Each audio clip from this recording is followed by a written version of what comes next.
Australia और India मद्दे मुकाबिल हैं और इंडिया के लिए थोड़ी सी मुश्किलात है क्योंकि 165 रन 4 खिलाड़ी आउट इंडिया के हो चुके हैं। विराट जा चुके हैं, रोहित जा चुके हैं, शुभमन जा चुके हैं। सो अब केएल राहुल और जडेजा जो हैं क्रीज पर मौजूद हैं। ऑस्ट्रेलिया की जानिब से अच्छी बॉलिंग की जा रही है और हाफिज साहब हमें बताएंगे कि आज क्या हो सकता है। देखिए, विकेटें गिरी हैं और ये जो एक हाई स्कोरिंग मैच की तवक्को की जा रही थी वो तो अब नहीं होने को, क्योंकि 4 विकेटें गिर चुकी हैं और जो उनके बेहतरीन बल्लेबाज हैं भारत के, वो पवेलियन लौट चुके हैं। लेकिन अगर हम इब्तदा में देखते हैं तो इस मैच में जब शुरू हुआ टॉस से, तो रोहित शर्मा की निस्बत जो ऑस्ट्रेलवी कप्तान थे पैट कमिंस, वो ज़्यादा कंपोज्ड और आप जिसको कह सकते हैं ना कि जिनके जहन में किसी भी किस्म का कोई दबाव या ख़यालात उनके ऐसे नहीं थे कि जो उनके चेहरे पर असरअंदाज हों।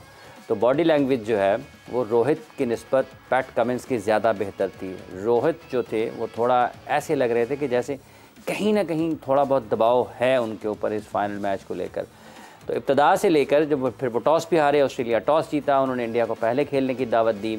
गो के रोहित ने बाद में ये कहा कि अगर वो जीतते तो वो भी टॉस जीतने के बाद बैटिंग की तरफ ही जाते।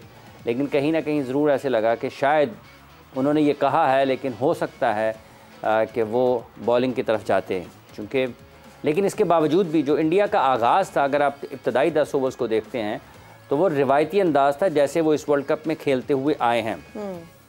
पहले 10 ओवर्स के जो रन्स हैं और उसके बाद जो अगले 20 ओवर्स के रन्स हैं, तो उनमें आपको वाज़े तौर पर फ़र्क नज़र आता है कि रोहित शर्मा ने इस वर्ल्ड कप में पहले मैच से लेकर इस फाइनल तक जो भी उनकी हिकमत अमली थी, जिस तरह से अटैक करते थे वो मुखालिफ बॉलिंग के ऊपर, मुखालिफ टीम के ऊपर, उन्होंने उसी अंदाज़ में अपनी इनिंग्स का आगाज़ किया। हुआ ये कि पार्टनरशिप नहीं लगने दी ऑस्ट्रेलिया ने। सबसे पहले शुभमन गिल जल्दी आउट हुए, 1-2 चांस निकले शुरू में रोहित के भी। फील्डिंग शुरू से ही अगर आप देखते हैं, पहले ही बॉल से जब ऑस्ट्रेलियंस नज़र आए हैं फील्ड में, तो वो बहुत ज़्यादा मुतहर्रिक और बहुत ज़्यादा आप उसको कह लें कि जोश और जज्बे के साथ थे। जो फील्डिंग उन्होंने इब्तदाई ओवर्स में की, तो उससे एक जो उनका इस मैच के हवाले से जिस तरीके से उन्होंने इसको अप्रोच किया, तो वो नज़र आया कि वो बहुत तैयार हैं ज़हनी और जिस्मानी तौर पर इस वर्ल्ड कप के फ़ाइनल के लिए। लेकिन मसला उनको ये हुआ इंडिया को कि शुभमन का आउट होना, फिर उसके बाद रोहित का थोड़ा लंबा ना खेलना, ठीक है जी, श्रेयस का आउट हो जाना, फिर उसके बाद विराट के चले जाना। तो ये वो चीज़ें हैं जिनकी वजह से उनको ये ज़रूर हुआ कि मैच में इस वक्त वो ज़रा दबाव में। लेकिन क्रेडिट ज़रूर है ऑस्ट्रेलिया को कि उन्होंने पैट कमिंस को भी, उन्होंने अपने बॉलर्स का बड़ा अच्छा इस्तेमाल किया। इब्तदा में स्पिनर्स को भी लेके आए, फिर अभी भी जब उनको पता है कि विकेट की ज़रूरत है तो वो अपने जो अहम बॉलर्स हैं उनको विकेट के लिए ला रहे हैं। मतलब अच्छे तरीके से अपने बॉलर्स को इस्तेमाल कर रहे हैं और कोशिश उनकी यही है कि ये जो 5वीं विकेट है ये ली जाए जल्द से जल्द और फिर इंडिया को 50 ओवर्स पूरे ना खेलने दिए जाएँ। इस वक्त जो सबसे अहम दोनों टीमों के माबैन मुकाबला चल रहा है वो यही है कि इंडिया को 50 ओवर्स पूरे ना खेलने दिए जाएं और इंडिया की ये कोशिश है इंडियन बैटर्स की इस वक्त कि वो मैक्सिमम ओवर्स जो हैं उनको यूटिलाइज़ करें। चूँकि ये पिच अगर यहाँ पर 50 से 80 के दरमियान रन्स हो जाते हैं तो ऑस्ट्रेलिया के लिए ये रन्स करना सेकेंड इनिंग्स में इतना आसान नहीं होगा। सो इनका बॉलिंग करने का फैसला दुरुस्त था। देखिए, उन्होंने उसको दुरुस्त साबित किया है। इब्तदा में रन्स हुए और रोहित को रोकना मुश्किल था, रोहित ने बड़े अच्छे अंदाज में आगाज़ किया। अब वहाँ पर उनको 1-2 जगह पर वो लकी भी रहे, किस्मत ने उनका साथ दिया, लेकिन शॉट्स इतनी ज़्यादा आसानी से लगी नहीं हैं अहमदाबाद के इस ग्राउंड में आज जहाँ पर फाइनल खेला जा रहा है।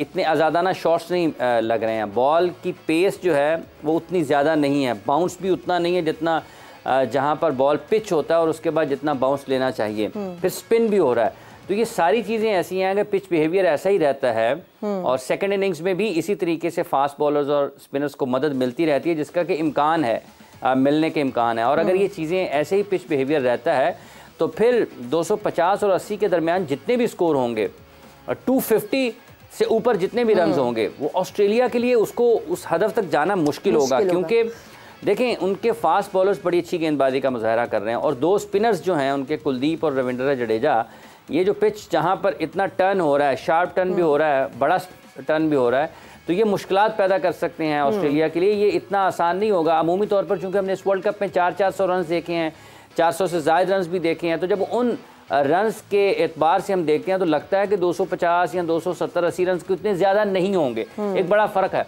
लेकिन जब आप पिच को देखते हैं और उसमें फास्ट बॉलर्स के लिए स्पिनर्स के लिए मदद को देखते हैं तो फिर ये एहसास ज़रूर होता है कि अगर 280 के करीब चले जाते हैं ये, तो फिर ऑस्ट्रेलिया के लिए उस हदफ को हासिल करना इतना आसान वो प्रोजेक्टेड स्कोर भी 280 बता रहे हैं, यानी कर सकते हैं। 170 तो हो गए। देखिए ये अब 170 जैसा कि अभी आपने देखा है कि 170 हो गए हैं, तो ये अगर इसमें 100 के करीब 110 के करीब रन्स ऐड कर लेते हैं जिसकी कि वो सलाहियत रखते हैं, और यही हिकमत अमली भी इस वक्त यही है, तो फिर ये मुश्किल होगा। एक अच्छा मैच जरूर होगा, 280 के करीब रन्स होते हैं ना, तो ये आसान नहीं होगा, बड़ा दिलचस्प मैच हो सकता है। और जो लोग बात अभी तक चूंकि इस वर्ल्ड कप में इतने ज़्यादा सनसनीखेज मैचेस देखने को नहीं मिले हैं, तो हो सकता है ये वर्ल्ड कप उन तमाम मैचेस की कमी को पूरा कर दे।